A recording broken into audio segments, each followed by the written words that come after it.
Jaksa Penuntut Umum atau JPU meminta Majelis Hakim Pengadilan Tindak Pidana Korupsi pada Pengadilan Negeri Ambon menolak seluruh nota keberatan atau eksepsi yang diajukan penasihat hukum 3 terdakwa perkara dugaan penyalahgunaan penyertaan modal pada PT Tanimbar Energi yang bersumber dari APBD Kabupaten Kepulauan Tanimbar tahun anggaran 2020 hingga 2022.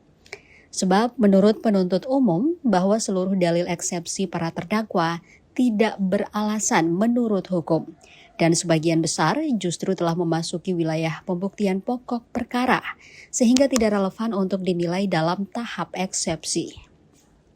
Para terdakwa dalam perkara ini yakni Petrus Fatlolon, mantan Bupati Kabupaten Maluku Tenggara Barat periode 2017-2022 yang nomenklaturnya telah berubah menjadi Kabupaten Kepulauan Tanimbar sejak tahun 2019.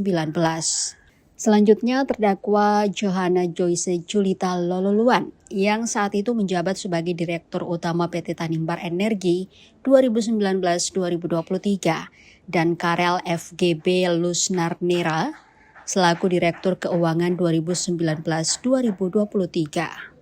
Ketiga terdakwa dengan mengenakan rompi pink mulai masuk ruang sidang sekitar pukul 1 siang waktu Indonesia Timur.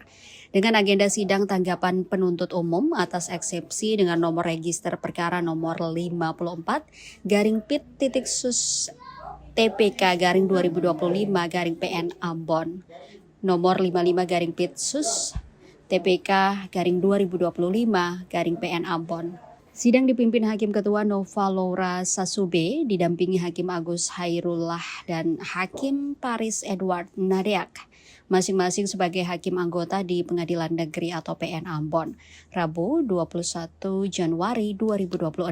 Dalam persidangan tersebut, tim Jaksa Penuntut Umum atau JPU yang terdiri dari Rozali Afifuddin, Garuda Cakti Viratama, dan Asian Silverius Marbon. Secara bergantian, JPU membacakan surat dakwaan di hadapan majelis hakim. Dalam tanggapan, penuntut umum terlebih dahulu menegaskan bahwa proses penuntutan dan pemeriksaan perkara akuo telah sah secara hukum acara. Perkara ini, kata JPU, telah dilimpahkan dan mulai diperiksa sebelum berlakunya Undang-Undang Nomor 20 Tahun 2025 tentang KUHP. Sehingga berdasarkan pasal 361 Undang-Undang tersebut, serta surat edaran Mahkamah Agung nomor 1 tahun 2026, pemeriksaan tetap dilakukan berdasarkan KUHP 1981, sehingga tidak terdapat cacat prosedural sebagaimana didalilkan dalam eksepsi.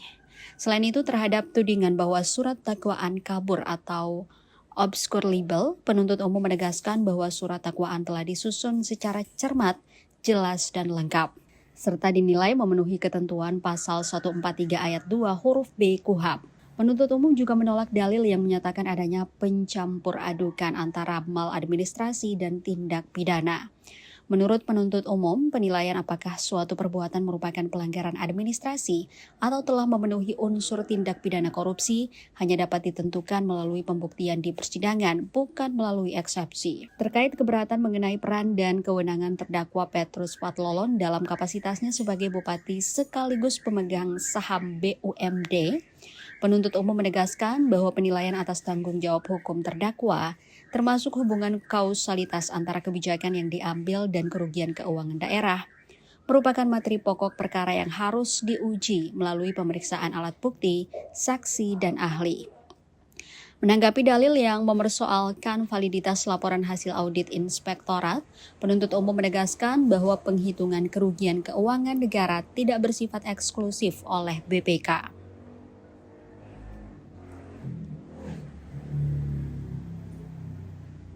Berdasarkan surat edaran Mahkamah Agung, audit yang dilakukan oleh inspektorat tetap sah sebagai dasar pembuktian.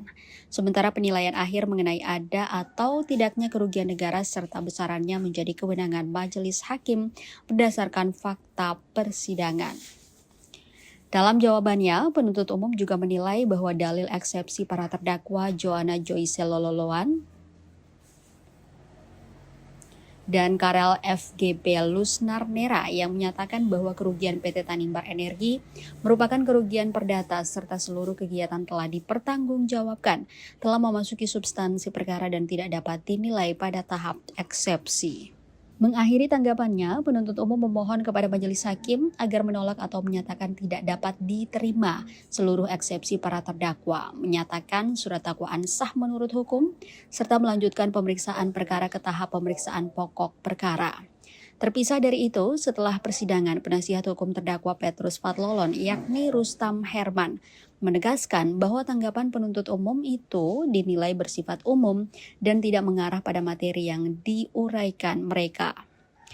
Bahwa dakwaan harus cermat dan lengkap, serta mengarah pada peristiwa konkret yang menjadi dasar fundamental tindakan yang dilakukan oleh yang bersangkutan. Selain terdakwa yang juga sebagai mantan kepala daerah, istri Petrus Fathlolon yakni Joyce Penturi juga pernah membawa kasus yang menjerat suaminya itu mendatangi Komisi 3 Dewan Perwakilan Rakyat Republik Indonesia di Jakarta sebanyak 2 kali. Forum resmi itu disiarkan secara terbuka melalui kanal YouTube TVR Parlemen. Joyce memaparkan kronologi yang ia sebut sebagai dugaan pemerasan, politisasi dan kriminalisasi oleh oknum kejaksaan di Maluku kepada suaminya. Selain itu pula, kasus ini dalam dakwaan jaksa, negara mengalami kerugian mencapai 6 miliar lebih yang bersumber dari APBD tahun anggaran 2020 sampai dengan 2022 dengan nilai anggaran yang sama yakni 6,2 miliar sebagaimana hasil perhitungan Inspektorat Kabupaten Kepulauan Tanimbar melalui laporan hasil audit perhitungan kerugian keuangan negara. Tentu putusan sela yang nantinya akan ditetapkan oleh majelis hakim diharapkan dapat lebih objektif dalam memutuskan eksepsi terdakwa dan tanggapan penuntut umum. Diberitakan sebelumnya dalam sidang agenda pembacaan dakwaan, jaksa penuntut umum menjelaskan bahwa dakwaan terhadap para terdakwa terdiri dari dakwaan primer dan dakwaan subsidiar. Untuk dakwaan primer pasal 2 ayat 1 junto pasal 18 ayat 1 dan ayat 2 serta ayat 3 Undang-Undang Nomor 31 Tahun 1999 tentang pemberantasan tindak pidana korupsi sebagaimana telah diubah dan ditambah dengan Undang-Undang Nomor 20 Tahun 2001 tentang perubahan atas Undang-Undang Nomor 31 Tahun 1999 tentang pemberantasan tindak pidana korupsi. Pasal 55 ayat 1 ke 1 KUHP, junto pasal 64 ayat 1 KUHP. Sementara dakwaan subsidiar pasal 3 junto pasal 18 ayat 1, 2, dan 3 Undang-Undang Nomor 31 Tahun 1999 tentang pemberantasan tindak pidana korupsi, sebagaimana telah diubah dan ditambah dengan Undang-Undang Nomor 20 Tahun 2001 tentang perubahan atas Undang-Undang Nomor 31 Tahun 1999 tentang pemberantasan tindak pidana korupsi, junto pasal 55 ayat 1 ke 1 KUHP, junto pasal 64 ayat 1 KUHP. Kasih Intel Kejari KKT yang juga sebagai JPU dalam kasus ini menjelaskan bahwa perkara ini mantan Bupati Kabupaten KKT Petrus Fathlolon berperan penting dalam anggaran APBD yang diserahkan kepada PT Tanimbar Energi tahun anggaran 2020-2022, bahwa fakta penyidikan menunjukkan rangkaian penganggaran dan pencairan dana penyertaan modal kepada PT Tanimbar Energi berlangsung sepenuhnya di bawah kendali dan persetujuan Petrus Fathlolon. Sebab saat itu Petrus menjabat sebagai bupati sekaligus RUPS, pemegang saham PT Tanimbar Energi, dengan kewenangan strategis yang melekat pada jabatan tersebut. Setiap permohonan pencairan dana dari PT Tanimbar Energi hanya dapat diproses setelah adanya instruksi dan disposisi langsung dari Petrus Fathlolon. Selama periode tersebut, PT Tanimbar Energi mengajukan permohonan anggaran dan pencairan dana penyertaan modal yang seluruhnya disetujui oleh Petrus sehingga pemerintah daerah mencairkan anggaran sebesar 6,2 miliar. 6,2 miliar itu terdiri dari 1,5 miliar pada tahun 2020, 3,7 miliar pada tahun 2021, dan 1 miliar pada tahun 2022. Seluruh pencairan tersebut ditetapkan dalam APBD dan dilakukan oleh BPKAD Kabupaten Kepulauan Tanimbar berdasarkan persetujuan tertulis dari Petrus Fathlolon. Lebih lanjut dijelaskan, Kasih Intel Kejari KKT bahwa penyidik menemukan persetujuan pencairan dana tersebut diberikan oleh Petrus meskipun PT Tanimbar Energi tidak memiliki dokumen fundamental yang wajib dimiliki oleh BUMD seperti rencana kerja dan anggaran tahunan, standar operasional prosedur, rencana bisnis dan analisis investasi, serta tidak pernah dilakukan audit akuntan publik. PT Tanimbar Energi juga tidak menghasilkan dividen maupun kontribusi bagi pendapatan asli daerah. Dalam kondisi demikian, pencairan dana seharusnya tidak layak diproses, namun seluruh permohonan tetap disetujui oleh Petrus tanpa mekanisme kelayakan yang semestinya.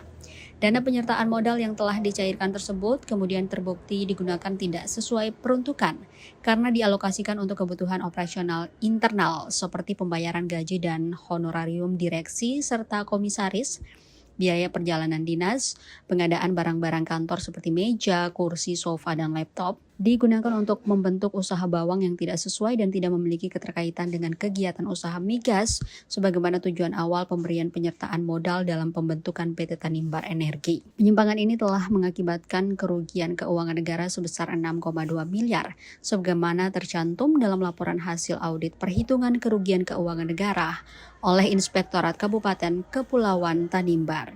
Download Tribun X sekarang, menghadirkan lokal menjadi Indonesia.